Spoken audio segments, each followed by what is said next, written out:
And we're recording. Welcome, Kyle Lucey, to the Puzhitsky podcast. How you doing? Good, man. Thanks for having me. No problem. You just had a little bit of a allergy emergency? I don't know what it... I do know what it is. Apparently, there's a shit called, salicylic acid, and it's for, acne, and you're supposed to, use it, twice a week, and I use it every day, and it just cut my face to shit. Yeah. Yeah. Yeah, so you had to... Anyway. Quick emergency. You just showed me some selfies. You look good now, looking fine, but 20 minutes ago, you were, all red. Yeah. Yeah. Whiskey's going ham. Whiskey's talking shit over there. Yeah, Whiskey's my cat. He's trying to steal the show. He's meowing for his brethren. Yeah. Yeah. So how you been, man? How's life?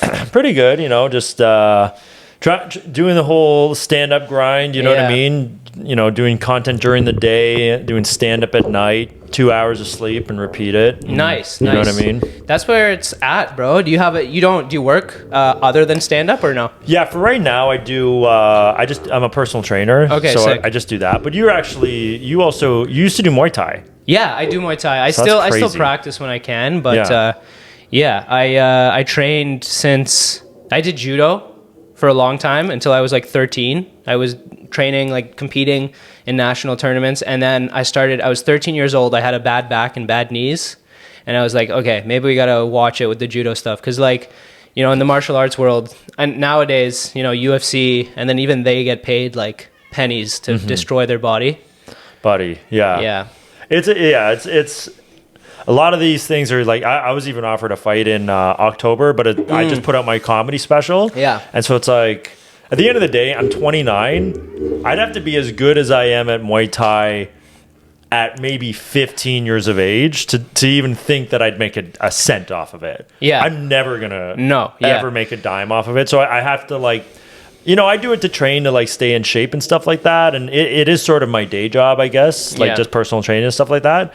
But I got to focus on comedy and say yes to that. Cause I feel like that's where actual opportunities happening. Yeah, absolutely. And so the reason I started doing Muay Thai was because I was destroying my body with judo. I still wanted to do a martial art. So despite Muay Thai, you see the fights and they sound brutal. They look brutal. Everybody's bruised. But in terms of long-term training, what it does to your body, wrestling, jiu-jitsu, judo, it's all compact, compound injuries, right? You're spraining elbows, you're hitting the mat over and over on your knees. Whereas Muay Thai, if you train properly, if you're not training with dumbasses, you're tech sparring, right? Yeah. You get a bruise here and there, and if you watch your head, no head contact, it's really just superficial. You don't really get hurt as bad, and it's easier to train long term and stay healthy, right? 100%. I know guys that are 60 years old and just fucking shredded. Yeah. And honestly, if you're training, even if you're not even sparring, you're just doing it for fitness, the whole Wiz Khalifa thing. Yeah. You get absolutely shredded. You're just hitting pads and stuff like that. You're not getting any brain damage, and it's a great way to stay in shape. Dude, of all the celebrities that I've seen try martial arts, Wiz Khalifa's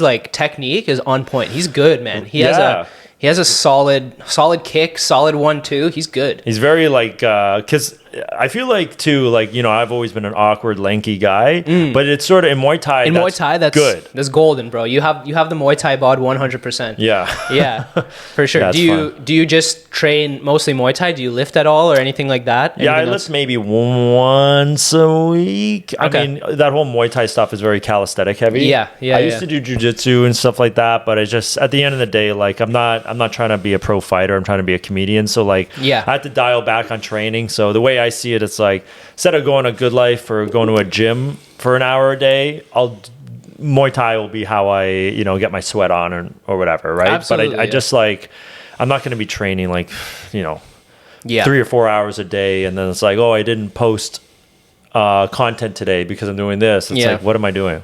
Yeah, that's tough. Yeah. And I feel so that's interesting. As a comedian, you obviously live a healthy lifestyle, you train, you eat healthy, I'm assuming, right? Yeah. How do you find that balances with the comedy lifestyle? Because the comedy lifestyle can take a toll. Late nights, you're always around, drugs and alcohol, right? How do you live those two lives? Because I have a very similar situation as you. I'm interested to see how you handle it.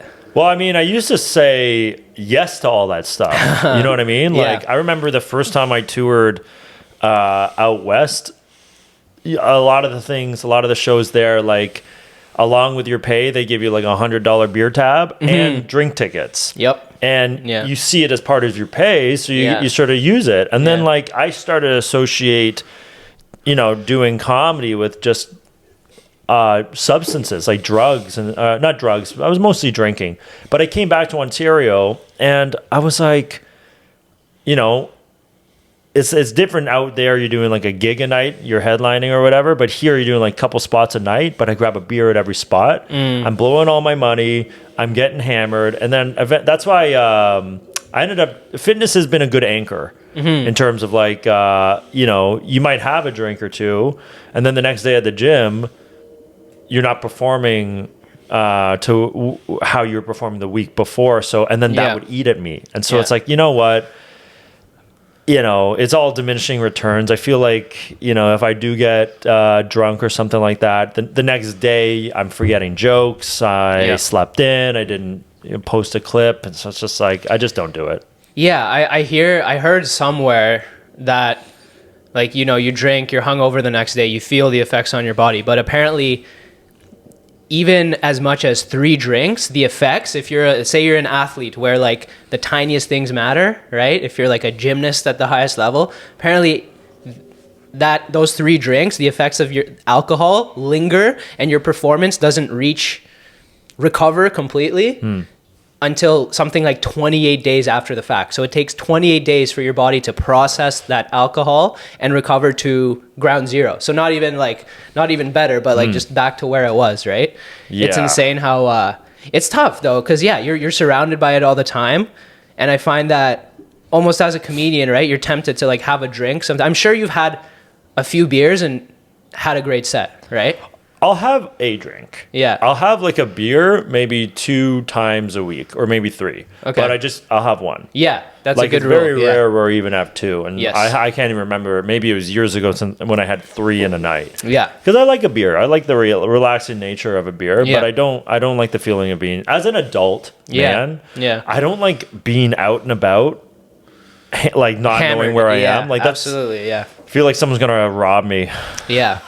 Yeah, and you see comics rely on it almost as a crutch sometimes. Right, yeah. Imagine that's your, like, this is your life. This is how you put food on the table, and you have to have a few drinks before every time you go up. And if you, like, don't want to get there. So, that's a good mentality to have. And that's actually, I feel like I implemented that more recently. I have, like, a 3-drink rule, like, no more than 3 drinks a night kind of thing. That's good. And, like, that's rarely, because that's like a heavy night for me. 3 drinks, I feel like, because those college days, man, like I'm not that old. I'm 24. In university, I'd put down like 2 6-packs and I'd be fine the next day. I'd be at the gym like nothing happened, studying for my midterm. Now, man, I have like 3 beers and I'm feeling it for 2 days. I don't know what it is, but yeah, I don't know. I'm a little bit older than you. I'm 29, but the same thing, man. Like, I'm noticing too, when I was like 18, I'd eat a whole like Delicioso pizza and just like feel the raw carb abs the next day. Yeah. You know, now I just like look at a Twinkie and I see my jawline just disappearing. So yeah, man, the metabolism, enjoy it while you have it, right? Basically, yeah. That's true. And honestly, we're young enough that in another 10 years, we're gonna look back at this conversation and be like, fucking, what were we saying? We were still in our prime. Buddy, I'm gonna go on that Jennifer Lawrence diet and just start rubbing stem cells on my face. Did you ever get a blood test? No. With your, like, blood test for just vitamins, minerals, hormones, like just general like biomarkers? You ever done that? Basically, anytime I'm like, I know this is appropriate, but like anytime you get like an STI check, I'll get my blood. Yeah. No, don't worry. You're on the Puzhitsky podcast, bro. This is like uncensored. Let's go. Fully okay. But so I got one just to check, just because I was curious. I wanted to see what like I wanted to see what my test levels were. Right. And I've also been reading some stuff about like there's different biomarkers you want to look for, like cardiovascular health and stuff. And so I'm good, thank God, in terms of all of that. But like I'm gonna try to do that yearly. And bro, in Ontario, you'd be surprised, like just going to your doctor and saying, hey, I want a blood test. He's like, why? You're young, you're healthy. Like, I just want one. Like, I want to see. They're like, no, It's literally, you have to beg them. You have to like explain why. And like I fucking like, I went and I had to like cite my sources. I'm like, all right, like I saw that this paper shows that you like gotta like really to get a blood test. It's crazy because they don't want you to be healthy. They don't want they want everyone to be healthy, but they don't want anyone to be fucking like cool. You know why it is? Because we have free healthcare. We have public healthcare, right? In the US, it's a business, right? The best doctors are in the US because they make more money there. Here, it's just quotas, right? Because you're not going to go to the best plastic, no matter which plastic surgeon or which surgeon you go to, lineups, takes like months to get on a list, and then you have to wait a year once you're on the list. So we have, our care it's not preventative. It's like, once you get it, we jack you up on pills and we get that insurance money, as opposed to like taking precautions to prevent from that, because they want the money. They want you to get sick so they can sell you the insulin and all that stuff, right? Yeah, so, every time I go to my doctor, he like prescribes me for something, it doesn't work, and I come back to him like, hey, this didn't work. He goes like, I mean, it wouldn't. Well, I'm like, well, why did you That's what it is in Canada. I'm not 100% certain, but I think they get paid by the amount of patient visits they get. So it doesn't matter. Yeah. Like it's hip swipes a day, right? You're so right, because when I got my family doctor, they were like, and just make sure that you never go to a walk-in clinic. Like they almost wanted my business or whatever. And I'm like, well, I got my doctors are Greek, so they're just like, every feast of Saint Lucas, whatever, just like put some olive oil on it, you'll be fine. Seriously, he's like, rub some yogurt on your tummy and say a Hail Mary. I'm like, well, I don't know, man. That's not gonna... Chlamydia, you know what's good for that? Vanilla Greek yogurt. Make sure to get the low fat. Yeah. Chlamydia is a joke. It's all right. No worries. Yeah. One pill and you're good to go. I've heard on like Google and stuff. Anyways, so how did you get into comedy? How long have you been doing it? Oh, it's weird. It's weird to like give an answer like that. Yeah. My first set, I was 12 years old. Oh, wow. Okay. And I bombed so bad. I grew up in like, I moved around a lot, but like I did a lot of growing up in trailer parks. Mm-hmm. And there was one trailer park, shout out to Duck Lake Trailer Park. It's hillbilly central over there. And basically there was this bluegrass band that was like playing at this trailer park, and I asked them, could I do like some time during your break? And it's just like all my parents' friends in the audience. And I went up there and I was like, my first joke was like, they say Windex is better than the leading brand. Who the heck is this leading brand? And just no one laughed. And then my dad went up on stage and started like singing a song to distract from my bomb. And he like whispered, he's like, get off stage. And I just like, so obviously that was like traumatic. I did improv for a few years. And then at 16, I did it again for a little bit. And then I bombed again, like after like 9 shows. And then I did improv again for a little bit. And then at 18, I started, I was living in the suburbs, and I started coming to Toronto like 3 or 4 times a week to do 3 shows a night. Nice. And I just noticed that I wasn't progressing as much as the guys who were doing it every night. And then at 20, I moved here and started doing every night stand-up. Yep. So it's sort of weird. And then you have COVID in the picture, where I took 8 months off during COVID. So it's like, it's weird. If you smush it all together, I'd say probably like, 10 to 12 years, I guess you could say. Yeah. So that's, I mean, what do you expect as a 12-year-old? You expect to kill? Like, I don't know if I thought I was like watching Macaulay Culkin movies, I'm gonna be a star. And then I just ate shit. And I'm happy that I bombed a lot in the beginning. And then, because I've met people that just their first set, they like do comedy competitions. They bring all their friends. Yeah. They murder, and then the first time they really eat it, they're like, "Oh, maybe I've lost it." Yeah, so. No. Even in front, dude, I still don't like to like tell my friends to come or whatever. Like if they come now at this point, it's like my job, so I promote it, and they usually come. But it's like in front of your, it's like.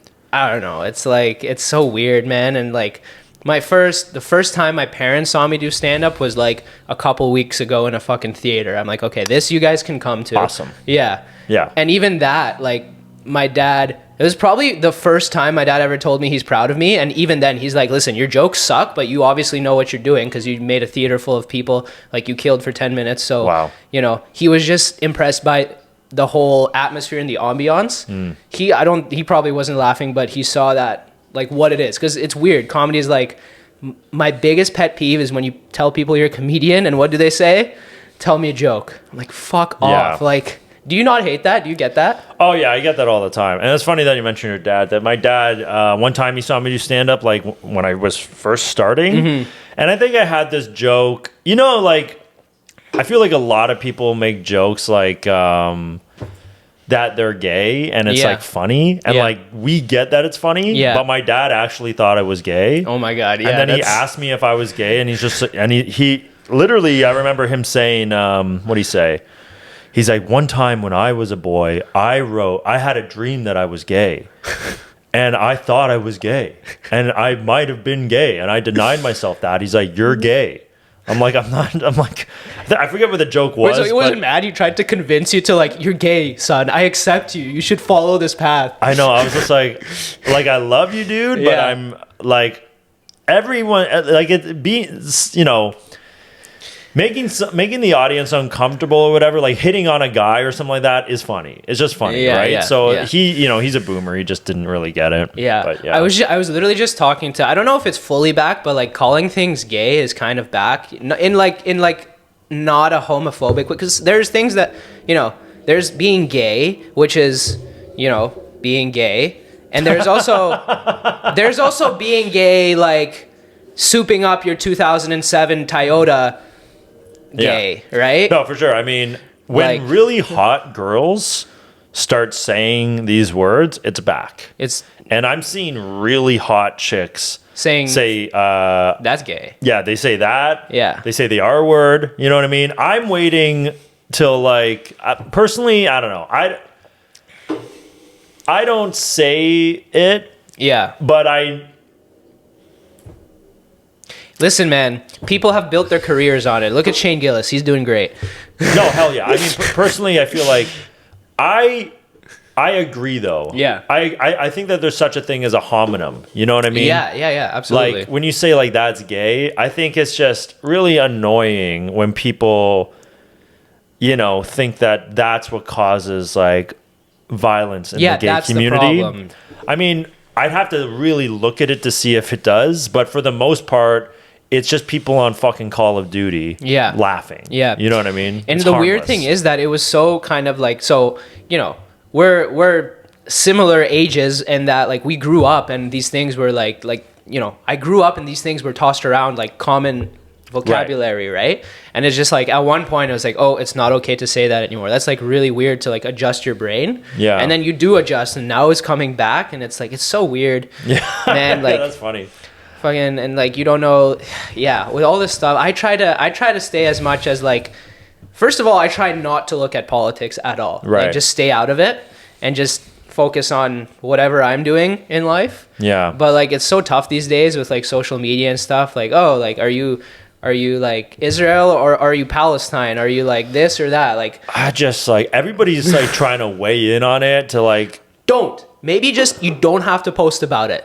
That's agree. An idea. Like, honestly, because like something would really have to genuinely affect my life for me to say something. Yeah. You know what I mean? And it's just, and that's another thing that's pretty funny too. I remember, like, during you remember a few years ago, like, everyone's posting the black squares. Yeah, the blacks. Yeah. And here's the thing, like, at the end of the day, whatever, you know what I mean? I'm not saying that was a bad cause, but my issue was like comedians and actors and stuff like that. Sure, if you have like 1 million followers, they're like, I'm using my platform.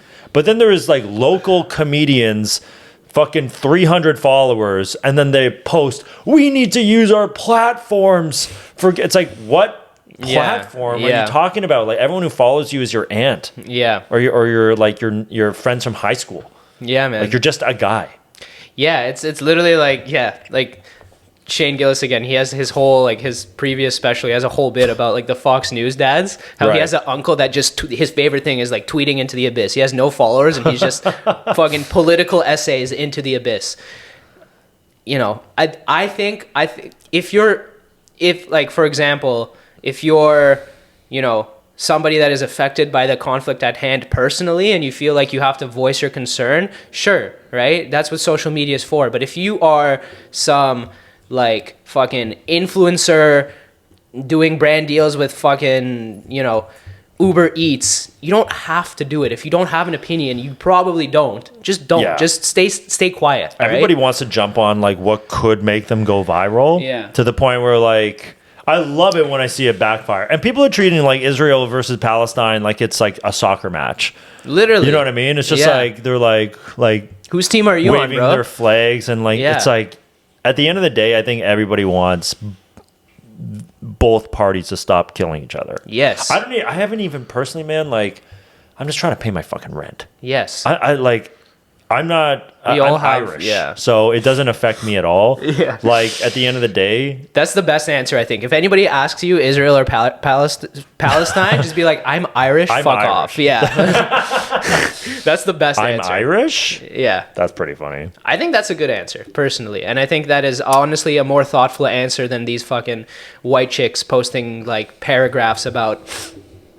It's just funny that you're like, I just imagine when I see one of those posts, I just imagine them on their fucking iPhone with their, you know, cobalt battery that's been mined by child slaves, sipping on their fucking macchiato, $8 macchiato, just tweeting about these being a hero, bro. Like, you're doing so well. Thank you for saving us. It's pretty funny too, because like I watch the news. It's like Justin Bieber caught under fire for supporting Israel. He did a tweet supporting Israel, and then it's just like, so whatever for supporting Palestine and Hamas. And it's like, so why would I jump on this? Yeah. Where either way, I'm gonna like fuck up my life. Yeah. And it's like at the end of the day, it doesn't like affect me at all. Bro, I guarantee you right now, like big comics and actors are having meetings with their managers like about this, literally. Like, okay, who do I post for? Because like, okay, Justin Bieber just did a Israel post. I think Kylie Jenner just did a Palestine post. Yeah, there's like queers for Palestine. You usually want to be on the side of the queers. That's pretty good, right? Oh no, fuck, they got canceled. What do I do? Like,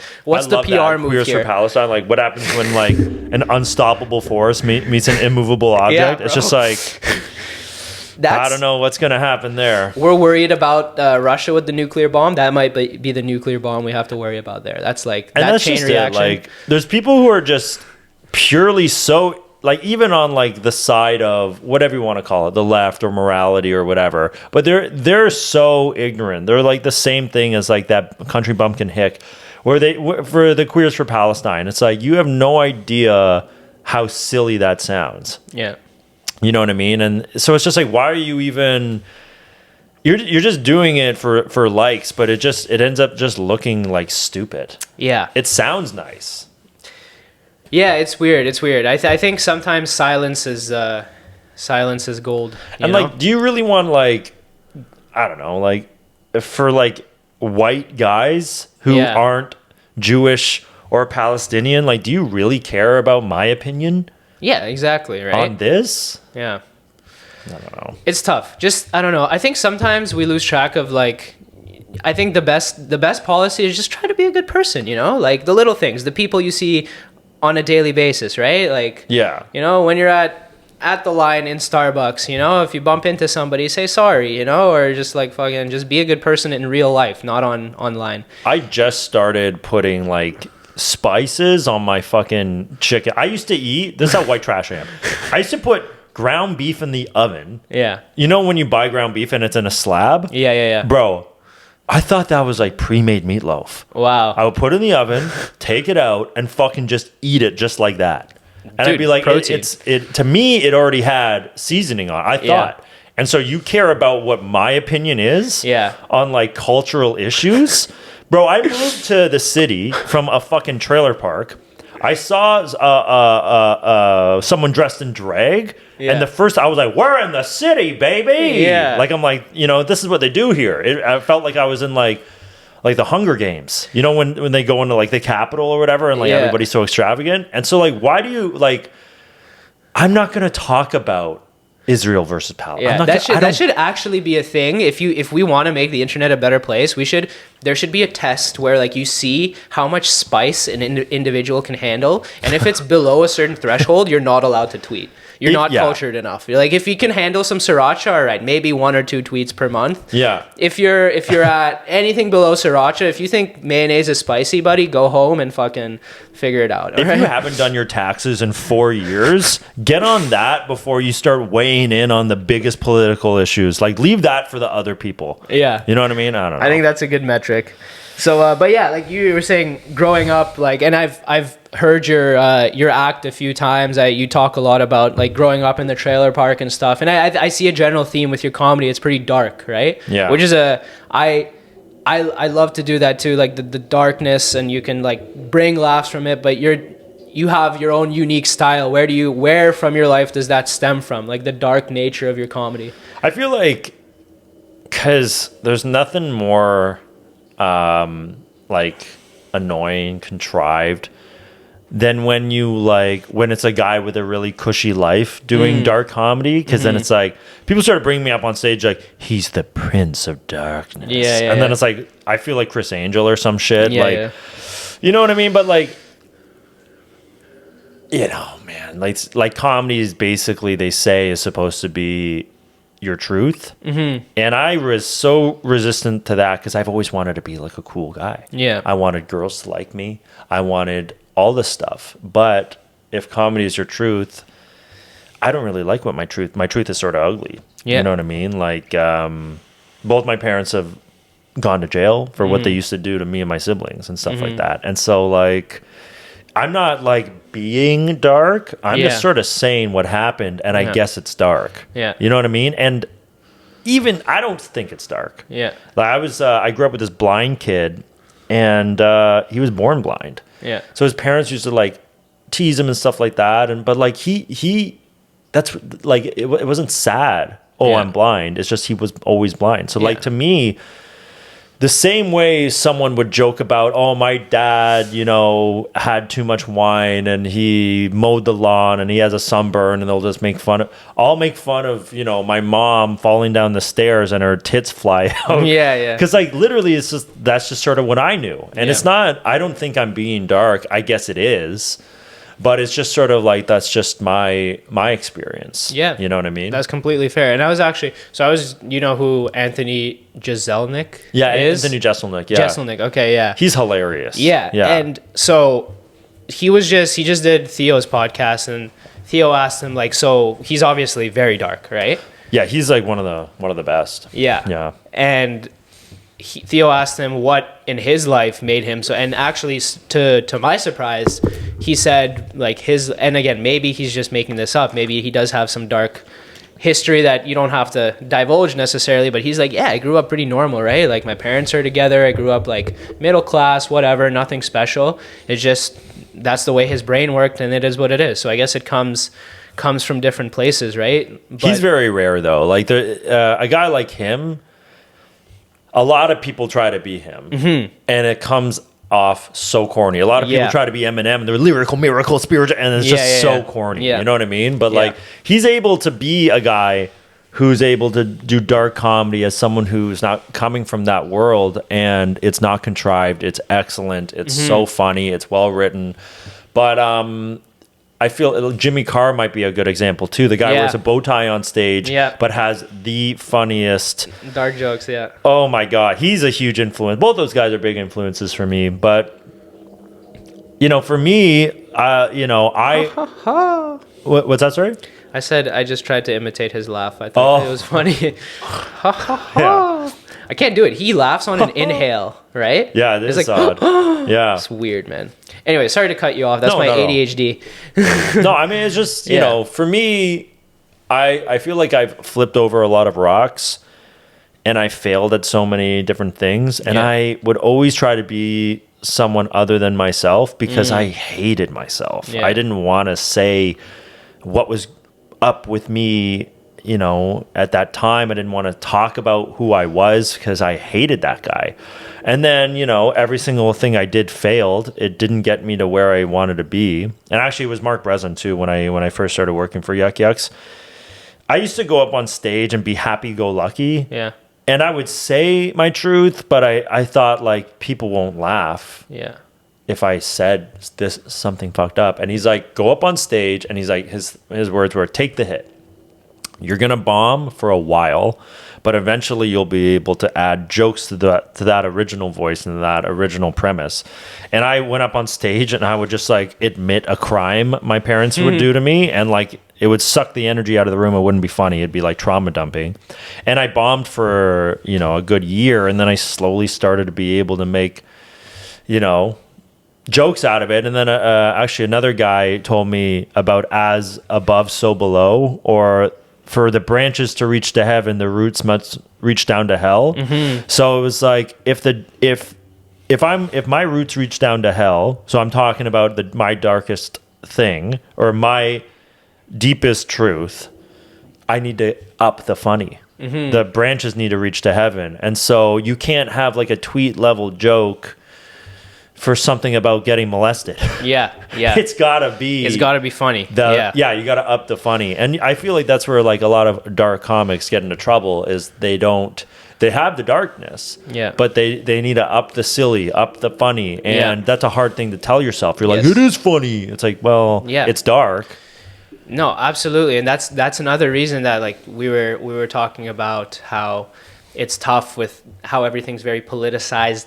A lot of the reason why is because everything's public now with social media. So it's very easy for people to become polarized. Right. And we have to remember, especially in comedy, like I hate it when people try to police an open mic, right? Like you slip up, you say, like you can say, you know, there's certain exceptions, right? Like there are some guys that I'm sure you've heard of in Toronto white guys going around saying the N-word. Like, yeah, okay, you can get kicked out, but that's not funny, okay? But if you're trying a joke, if you're genuinely, you have something that might be a little dark and you're trying to find the funny, right? Yeah. Like you have to, before you find if that's your truth especially, right? Like you said, you just went up there, you took the hit, right? A lot of people in a lot of rooms in a lot of woke cities would have probably like banned you or whatever, right? But how long did it take you to find either the energy or the combination of energy and words, and just to put your ideas together in a way that will make people laugh? That's hard. Yeah. But once you got there, that's you. When you do the type of comedy you're doing, when you're talking about contentious issues, the reason why it's so impressive, the reason why like Shane Gillis is so impressive, or Andrew Schultz, or anyone who is talking about some crazy stuff and getting away with these difficult subjects, is because you're sort of more so just watching someone wield danger. It's like going on like America's juggling with fire. I was just about to say flaming bowling pins. Yeah. The only reason why it's so impressive is because, you know, they're wielding danger. Now, when you're doing that, you're not allowed to make a mistake. The problem is, if someone went up on America's Got Talent and juggled bowling pins, it wouldn't be exciting. You light them on fire and they are juggling it, it's very exciting. Now, they're not allowed to make a mistake. The same way someone with normal bowling pins. If you drop a flaming bowling pin into the crowd, it's not only did you mess up, you hurt someone. Yeah. And now it's like, oh, but the other guy juggling bowling pins messed up. What the hell? You're not in the same thing. Yeah. You're now arrested. Yes. Your whole life is over. Yeah. We only tuned in to watch you harness this. So it's like, the problem is if you want to take on these subjects and stuff like that, you're just going to have to be aware that when you fuck up, you're going to have the world crumble down on you, and you have to be able to, like, just as Mark Breslin said, take the hit. And you can't then complain and say, well, this guy, his joke about fucking toast bombed. It's like, well, he was juggling balls of yarn. Yeah. You wanted to, you know, do some crazy shit. It fucked up. So, you know, in this day and age, if you want to do that stuff, I suggest you do it, but just be okay that, you know, you might wake up to a video that's gone viral for the wrong reasons. You got a bunch of death threats. I personally, you know, I was very lucky to be with like the Corner Comedy Club, and I never posted a fucking thing while I was getting finding my voice and getting good. Yeah. And I made sure that I knew that, you know, when I missed, I wouldn't want, hell, I hated that even the room heard it, let alone posting that online. Yeah. So it only got to a point where I became very consistent till I felt comfortable putting my stuff online because, you know, when you're tackling certain subjects, you're not in a way that's like sort of like tightrope. You're not allowed to miss. It needs to be good. And so, like, I feel like, yes, we need to give comedians space to practice these subjects, but the comedians need to know that if they miss, they need to take the consequence as well. Yeah, absolutely. Yeah. That's a very good analogy, actually. The flaming bowling pins versus a ball of yarn, because that's exactly what it is, right? Like the reason that these people that get away with it, that pull it off, right? These big comics that are there for a reason is because they found their voice. They found a way to, literally walking a type wire. Like there's danger in a figurative sense, and you're playing with that danger, right? Yeah, and I mean Shane Gillis' special was fucking incredible. Yeah, you know what I mean. And so like, and that's what makes such an impression, is because you just watched a guy do like, he jumped in the air and did like 100 backflips and landed. Mm-hmm. But if he were to snap his neck, you know what I mean? Yeah. It's like, then the conversation would be is, we can't talk about these things because this person just tried. Well, they didn't have the skills to do it. And Shane Gillis does. Yeah. You know what I mean? So it's like, it's one of those things. It's a case-by-case basis. It's not that we can't talk about these things. Yeah. You know, I don't know if you've seen this episode of The Simpsons. There's this episode where Homer orders this blowfish. Have you seen this episode? It's a very famous episode. And basically, your listeners might know what it is. And if it's cut the right way, it's like a delicacy. Mm-hmm. But if it's cut wrong, you could eat it and die. Okay. And the chef like accidentally he went out for a smoke break, and like the sous chef stepped in and fucked it all up, and then Homer like had a heart attack. But it's very similar to that. Like you could there's people who can do it. Yeah, and not to say that like a new comic can't do it, but just know that when you go up, you might be banned from that mic, and just know that's going to be the case. Now, when you eventually develop, I was banned from a bunch of mics in Toronto. Yeah, when I was cutting. I feel my like teeth. It's a rite of passage. Yeah, and then I slowly started getting better. I started headlining the bigger clubs in the country, and then guess what? They all had me back. Yeah. So I guess that's sort of what it is. Like, I also think that like I'm willing to bet my life on the fact that before Shane put together his special, he ate some shit trying to tell those jokes. I guess maybe it's different in America. Canada is like, we don't even have the news on our Instagram. Yeah, that's crazy. You know what I'm saying? Yeah. So like, and also our top comedy channels are run by the government. Mm-hmm. So it's like, I feel like at a local level, even in our comedy clubs, as people are warming up for opportunities, you know what I mean? That also influences, the certain comedy clubs too, to have the proclivity of like, no, we need to skew it towards this appropriateness. And, whereas in America, they have so many, like even Ryan Long said this on a podcast, they have more population. So Canada just has a culture, whereas America has enough population for a culture and a counterculture. Mm-hmm. And so you could actually be like mainstream and be edgy. Whereas here, where do you go? Yeah. You don't have, like, unless you blow up online, you know what I mean? Mm-hmm. So that's sort of really the only avenue for a comic that isn't corporate clean here. Yeah, absolutely. Yeah. That makes sense. And so do you find that, so you said you did some improv. You've been acting for a while? Have you been doing that for as long as comedy, essentially? Yeah. I guess you can say that, although it was spotty. Like I did a bunch of acting work when I first moved to the city, mm-hmm. and I did a handful of commercials and a few small TV things. And then it was at a point where I just really needed to focus on comedy. Yeah. So I just focused on comedy, and I was all auditioning, but I never really focused on it. And now that comedy, I've been doing it for so long, and also just like getting more disciplined just as a human being, I'm able to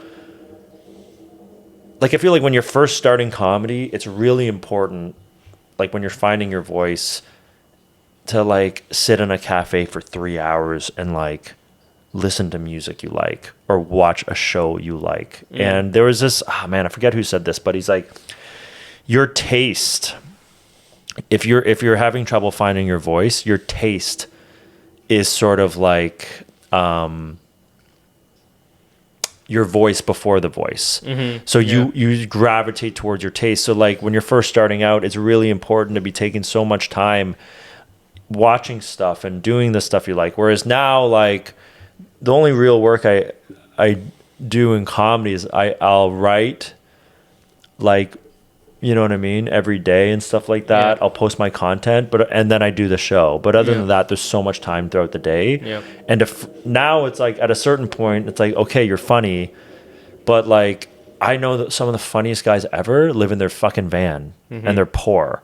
And so you have to, as you know, all that stuff you do before you hit the stage at night, it matters. You got to be doing that stuff. So now, like, sorry, the question was, what was just in general about your acting, like how long you've been doing that. Yeah. So now I'm focused more on just basically rising the star, raising the business, and so acting is something that I'm back doing again, you know, and. Yeah, so, you know, as you know, like, you're doing so much content, stuff like that. Like, if you were just to leave your house every night and do stand-up in front of 30 to even a couple hundred people, your career will be capped. Yeah, you have to keep in mind that stand-up is the main goal, but you have to do the other things. Because there's, like you say, I tell so many people, they're like, what do you do? I'm a comedian. And they're like, first they say, tell me a joke. I'm like, fuck off. And then they're like, okay, so what do you just like walk, like, you know, fucking write jokes on the toilet or whatever? I'm like, sometimes, but I'm also you know, producer and video editor. I do Photoshop. I do social media analytics. I'm a videographer. I'm an audio guy, all this equipment. And like, there's so many things you have to do. And like, learn to do. And it's like same thing, the thing with like with content as well, it's like doing an open mic, right? Like a lot of people struggle with content and they ask me, how do you do it? It's like, you know, you're here at an open mic asking me this question, you're working on becoming a better comic. I look at your reels, you don't have anything posted, right? That's how you get better. Just post a couple hundred videos and then maybe come back to me, see if you'll figure it out by then, right? It's the same thing. It's just doing it and learning to do it. And I've never acted in my life, but just by posting these, I have these ideas that are skits. I have to obviously act, right? Yes. So looking back at my earlier skits, I cringe and I see how like kind of like just even my acting has come along just being more comfortable in front of a camera and being able to convey the emotion I want behind the skit, right? Because it's like you have an idea in your mind's eye and you have to execute, right? And that's acting, right? That's what it is. But I'm also, you know, I'm working the camera and I have to like edit it worry about the audio. How is it like, there's so many things that go into that. And how do you get good at that? Just do it, right? Yeah, that's basically it. Yeah. You know. But how do you find that? So you have experience in actual acting, right? Like, I don't know if you've ever had any training per se, but like, how do you find that? Does that help you a lot in your stand-up? Are there transferable skills? I'm sure there are, like, and you can drop, but like realistically, from what you found, how does it affect your stand-up in general? Positive, negative, anything? I don't think for me. Yeah. I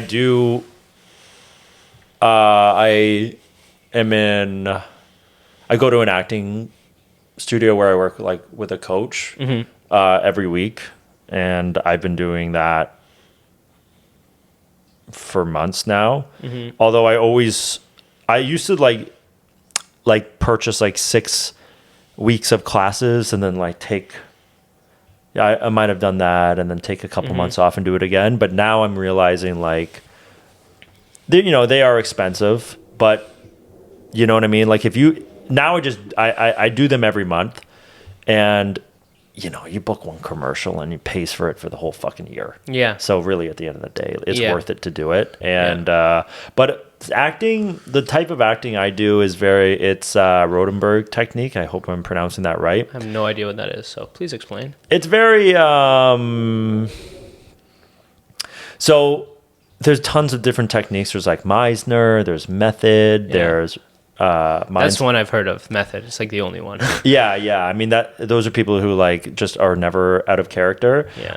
And then my acting coach would say like, and that's fine, for Heath Ledger to like rent an apartment and run around laughing like the Joker, but like until you're a big A-lister, that's weird. You have to show up on set and shake the director's hand and be a person. Like, hey, please hire me again. Yes. So, we gotta sort of use. It can be summed up with it's a lot of stuff called states of being. Whereas, you break down a scene for its state of being, icon, relationship, action, and the camera picks up all of these things. So, like, for instance, if you and me were in a scene, and if you were the police chief, and I was, I could have been like one of the top cops, but you're the chief. We would play this as older brother, younger brother, because the way I would talk to you, I would watch how I would say it because you're of the authority. Yeah. And let's say, or for instance, if I'm in a scene with my wife, but I cheated on her, the state of being would be that I love her, but I betrayed her. And I'd have to play what that's known as a swing. I'd have to play both of those at the same time. Okay, interesting. And the camera picks up all these things, you know, and you're able to truly see it. But you need to, it's what's known as falling. You can't push through these states of being. You have to genuinely let them into you and sort of let yourself fall into these states of emotion, and the camera picks it all up. Yeah, that's actually something I've probably learned by accident by doing the skits, because you can't force an emotion or anything. You have to try to, like, the one thing that I've never read a sentence about acting theory or anything. Everything I've learned has been trial and error with my iPhone. But like, if you have to play a character, and again, my characters don't usually require a lot of emotional depth. However, right, I find that you try to think, okay, who is this person? And you kind of, instead of saying the lines, you let you try to fall into the character, and you let them like go through you, right? You know what I mean? That's it. Yeah. Like, as if, like, don't try not to think about them. And like, I very rarely script things like word for word. I have ideas, right? And then I just kind of let the words come out, like, as if I'm this person. That's usually when the stuff comes out, right? And that's it, yeah. And also, like, it does help your stand-up. Don't get me wrong. Like, I took, because it's a performance. You're performing, right? So, like, if you take like a guy who's been in his office, who's like, the shy guy. Yes, if he starts to act more, he's going to be able to be on a stage. I come from like a theater sort of background, so I'm taking for granted the carryover, I guess you could say. Yeah. Because film acting is so much, it's so subtle. Like, it's not like the 90s where you're Jim Carrey or whatever, or like Chris Farley. Yeah. It's so subtle. So I'd say it's a little bit different. But you know what? I think it does help the stand-up sometimes. Because sometimes if you slow it down and you bring that like sort of subtle touch to a certain joke, stand-up is like tension, release of tension. You know what I mean? Like the premise drives the tension up, and the punchline releases the tension. So if you could raise the tension through like a subtle gesture of acting or whatever, and then your punchline releases it, sometimes that could, give quite a good effect. And that's actually something I realized watching more stand-up and watching, proficient comics do stand up. The difference between, right, like when you start, you write some jokes down, your punchlines are words, right? They're words on a page. But I've watched enough comics where often the punchline isn't a word, it's maybe an action, right? Or like a movement, or like a sound, right? It could be something like that. So it's you're playing around with expression in so many different ways. I always imagined that being a good actor could help your stand up, but then again, there is the biggest thing about stand-up is learning how to go out there and be yourself, right? Yeah. Because that's how you get good, right? You're never going to, if you're the best Dave Chappelle impersonator, you're only ever going to be number 2. You can only be the best you, right? Yeah. So, like, it helps to, sometimes I feel like overacting could be a bad thing, right? You don't want to be too, I don't know. Yeah. Fake. You mean, for sure, Yeah, for right? sure. Like, which is like, you know, it's a mistake that's easy to make. Yeah. And again, like, it's a mistake you should make, because the best way to learn is to make it, watch yourself on tape, and be like, that sucked, let's not do that again. Yeah. And then you'll be cognizant of that next time. Right. So obviously stand-up's your main thing, but you want to get in. What was your initial, like, did you start doing stand-up as a way to get into acting, or vice versa? Or were they always, like, parallel? Because it seems like you kind of separate them, right? In a way. I mean, not really, but I suppose... okay, this is kind of... Fuck, man. I'm going to sound like such a... What's the word? A tool or a cuck. But, like... I don't know if I'm intentionally separating anything. Yeah. But... Okay, like... actually, my friend, Paul Thompson... He's a comedian. I've heard the name. Is he Canadian or no? Yeah. He's Toronto. He's hilarious. Okay. But he gave me a book, and I read it, and it was really good. And what was the book called? I think it's called A New Earth by Eckhart Tolle, and he's a pretty famous author. But so it's when, like, lockdown first happened. You know, as comedians, they go, I'm a comedian. That's what I am. Yeah. Like, this is me, you know? And what does a comedian do? Oh, comedians, they have a drink. Comedians eat crappy food. You know what I mean? Comedians, they don't really work out, right? And you sort of fall into this this archetype of a comedian, whatever that is. But, you know, when lockdown happened, it's like, okay, well, then I'm nothing. Yeah. Because there's right? So...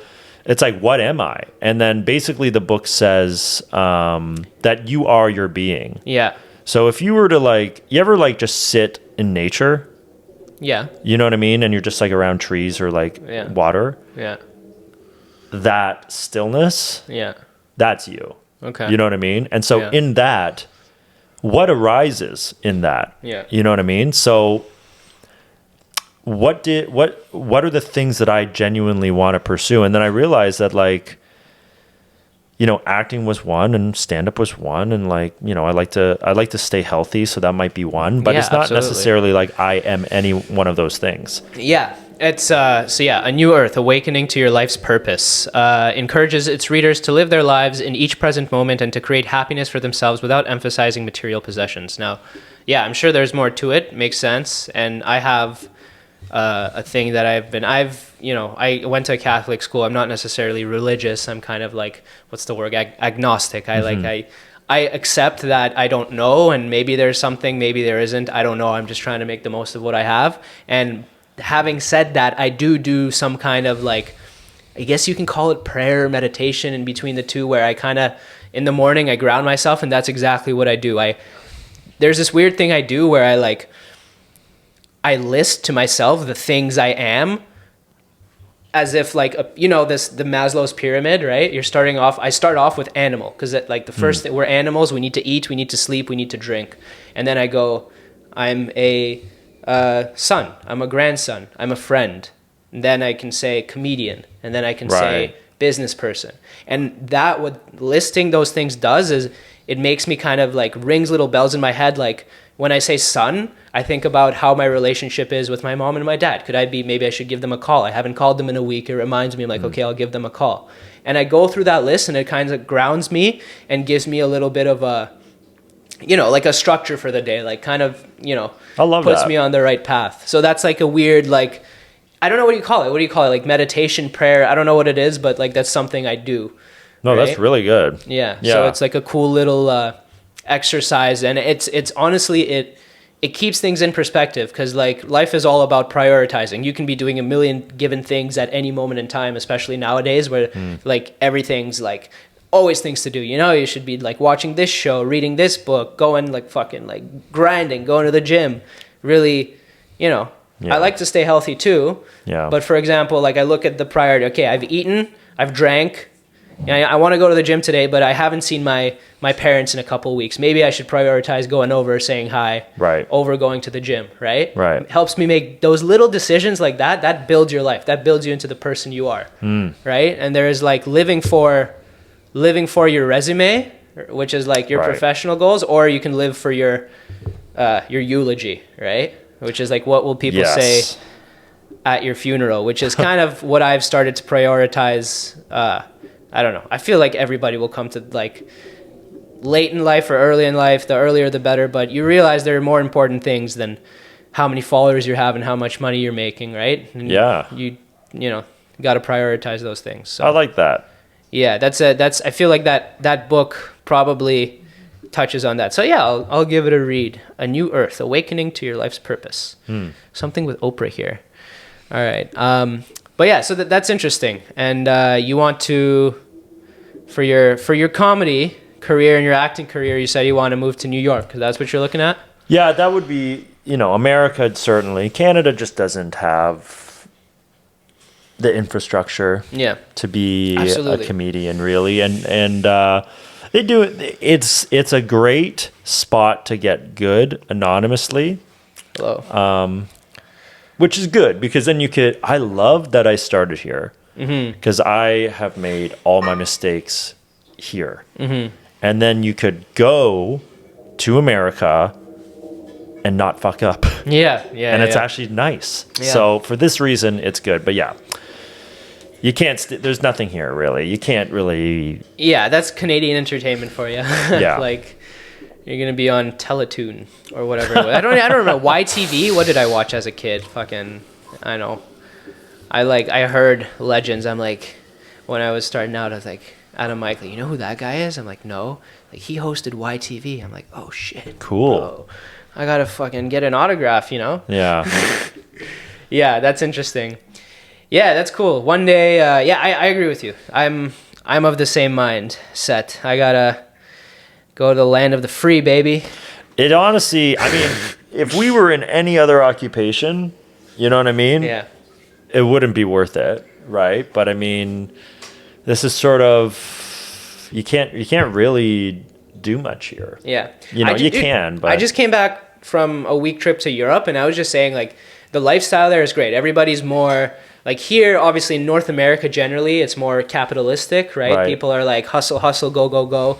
And again, there people are living more for their eulogies. They're just, taking siestas. There's a time and a place for everything. People are doing work there. There's an economy. People are like, it's not like everybody's on the street partying all day. Yeah. But it's just, you feel it. You like step out of the plane and it's like more chill, right? Like people are less tense. Yeah. Infrastructure's good. Like I was just in Amsterdam. Right. And my buddy and I were like, all right, where do you want to go? Within a 2-hour bus or train ride of Amsterdam, you can go to Dunkirk, Brussels, or like Munich. That's 3 different countries, right? It's just like, so if I had to live somewhere, I'd like, yeah, that'd be sick. But for what we're doing, you got to be, you can't really make it in Amsterdam. You know what I mean? So this American hustle, it's like you just drink 3 to 5 coffees a day, and you work. You get 4 hours of sleep, and your heart just explodes at 65. Yeah, just fucking bursts out of your chest. That's what I'm saying, right? And their healthcare system, right? They make money off of that too. You go to the doctor, you buy some drugs, you pay money for your drugs. I wish humans could live to 200. Yeah, I feel like that'd be a good amount because you could travel. Yeah. And then after you've traveled, it's like, okay, now I'll focus on my career. Yeah. And then you could have kids at like 150. You could raise them and die. Yeah. But living to 80, it's like not enough. Yeah. That's like the ultimate like philosophical dilemma. It's like once you get older, you have the wisdom of an old man, literally what they say, right? But you have the body of an old man too. So you can't do much with it. Yeah. If you had body of a young man and the wisdom of an old man, that's the recipe for either, a super genius or like a dictator. I don't fucking know what will happen. It depends. Like that's the thing, right? The human condition is so weird. There's so many, fucked up people. Yeah. But we all start at the same place. It's like nature versus nurture. I don't want to go down that rabbit hole because some people say comedians are philosophers. I think those people are full of shit. Like you can be smart, but I hate it when people say that. We're clowns, literally. Yeah. We're jesters. So, yeah, man. Anyways, it's been great talking to you. Thanks for coming on. Plug anything. I know you just filmed your first special. Congratulations. Yeah, thank you so much, man. That's unreal. That's like a big stepping stone. I took a look, like everything. I'm obviously the comedy is. I knew it would be funny. I'm more so in my from my perspective, I was looking at the production, the audio, like the way that you did it, because I'm looking like I want to figure out a way, how am I going to film my bits and stuff like that. So that's what I'm paying attention to. And you nailed it there. You have a great place at Yuck Yucks. I'm sure they helped you out. So everything about it was great. Plug that. Oh yeah, plug whatever. It's just called Damaged Goods. You could check it out on YouTube. I put it out for free. It's also a full album on Spotify, iTunes, Amazon Music, basically anywhere you could get an album. Yeah, but watch the YouTube special, because I feel like when you watch it, it's a little bit better. You could flip it on and yeah, and I really like the title too. This conversation a little bit, and when you watch it, you'll understand the title more. So yeah, thank you very much, Kyle Lucey. Thanks everybody for listening. Leave a review, follow me wherever, and just, you know what, most importantly, be a good person, please. All right, peace.